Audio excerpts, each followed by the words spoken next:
ఉప ముఖ్యమంత్రి పవన్ కళ్యాణ్ ఇటీవల మన్యం జిల్లా పర్యటనలో నకిలీ ఐపీఎస్ అధికారి రావడంపై ఆయన స్పందించారు.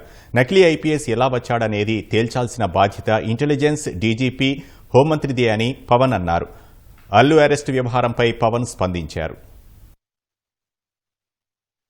అధికారి ముసుగులో ఒక వ్యక్తి తిరిగాడు, వచ్చాడు, మొత్తం ఫోటోలు తీసుకున్నాడంటే నేను అడిగాను, అసలు ఎవరన్నా ఒక ఐపీఎస్ స్థాయి అధికారి వస్తే ఎవరైనా అడుగుతాం కదా, how come it polices overlook did, ఎందుకు దీన్ని చూడలేకపోయారు అనేది నా కృషి అధికారులతో మాట్లాడుతూ ఉన్నాను.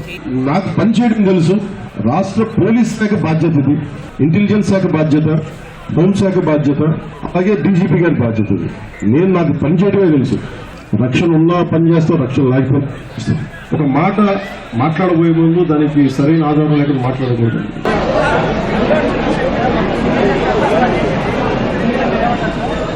రెలవెంట్ ఇక్కడ మనుషులు చచ్చిపోయారు, ఇంకా మీరు సినిమాల గురించి మాట్లాడారు.